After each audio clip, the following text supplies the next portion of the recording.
So Queen of Peace is trending again for wrong reasons. I don't know why people are always saying ane godo nevanhu vekumbakwawo, from nina wake Madam Boss to vanhu vemasisters ake. Hanzi ndiye anoda kunzi akapenga Sterek. Last time paye, she's the one who made us aware that Madam Boss imba yavaigara yavakazoita crash iya ndiyake. This time around she uploaded Tsitsi Kachembera achita kunge gogo, and she talked about her being musarapavana, what pane munhu angafa achinzi akutotanga kuita maduties ake.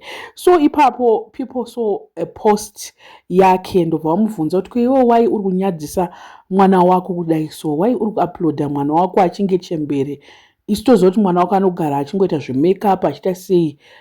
Picture iro ungati angoita zvekutongotorwa asiri kutoziva kuti ari kutorwa picture. Iye kwaakuuya naro kusocial media, akuuya naro kufacebook, akatozoridhilita aona kutoti panapa vanhu havasi kufara nazvo.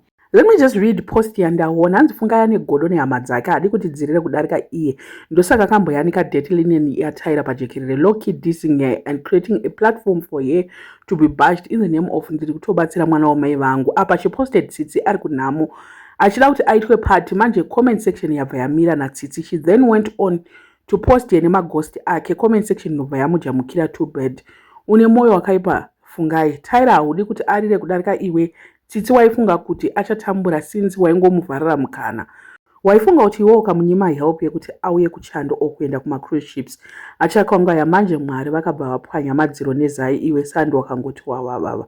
Une utsinye Fungai, ukaramba wakadai ucharoya godo, kurwadziwa nemwana wamai vako nemwana wasisi vako. You almost destroyed Tyra uchikurudzira hoho yenyu nana Patricia Jack. You almost destroyed her marriage nebitterness family yawaitungamirira uchisponsor iwewe. Unonyadzisa Fungai Tsitsi chikocho. Before I comment on anything, I just want to say Tsitsi is pretty, she's dark and lovely, and it's just that we always seeing her ane makeup, but chero asina makeup yacho akanaka. Akanakisa Tsitsi. Totoda kutoona asina makeup kakawanda, because ane skin, she takes care of her skin. I think ndakambona imwe video achita morning routine yake, skin care and ndakatonototi she's very beautiful. And going back to our story, I feel like social media ndo inoda kupesanisa vanhu, inoda kuita kuti vana ava vaita kunge vanonetsana, vasingawirirani, vane godo. Otherwise they love each other. Semaonero angu ndo zvandinoona kuti vanhu ava vanodanana, but isusu manje vanhu tinge chida kuzama kuda kuvapesanisa, kuda kuita sei. If you remember Ketina ndiye mumwe last year akati Queen of Peace vakamudza kuti Mufela is broke, anochengetwa naTyra, hana kana mari. If you remember nyaya iyoyo last year yakaitika futi, vanhu mbovati handi takakudza kuti sisa vane jealous nemunina wake, takabvira kuzviona kudhara. Otherwise ini ndinoona senge vakabatana hangu. Andiziye pamwe kuonawo ndisinga, I don't come from a family isina kubatana, so I feel like my sisters, they should love each other. What I see is ndona love. Pandinoona associate vachidai, I always see love.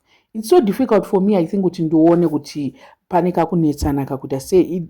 It's hard for me kuti ndibelieve kuti vanhu vaive vanonetsana, because zvandinongoona pasocial media izvo zviya, I feel like zvakakwana kuti ndijaje kuti vaive vanowirirana vana vaivai.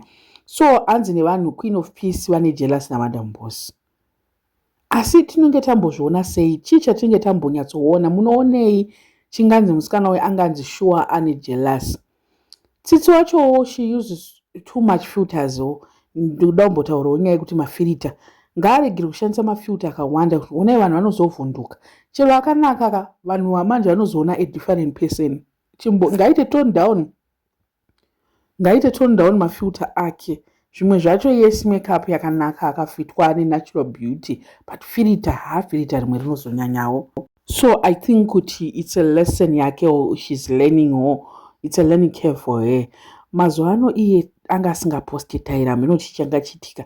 Ndoza nanjingoona kuti Queen of Peace mazuano anenge akangoita kuita layback. Hameno havasi kunyatsoita zve-social media zvekutodaro, and vaimboposta Sterek munina wavo, but mazuano zvakure chaizvo. Association yake nana Ketina paya ndo yandakati ngoona kuti yanga iri dangerous.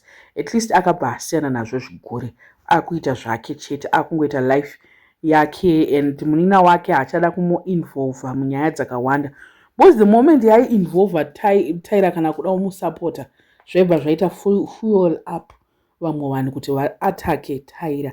I don't know what you guys think, but I feel like social media, we the ones vari kutsvaga nyaya kwachikocho, kusina nyaya vanhu vanowirirana ava vanhu vakabatana. So kana imi muchibva kumba kwenyu musina kubatana, mimi muchida kungofunga kuti vamwe vanhu havana kubatana, of which zvinenge zvichitovaitira kubva kwavo. I don't know what you guys think. Let me know in the comment section what are your thoughts. Panyaya, wasn't a subscriber, please make sure that you're subscribed and see you in my next video.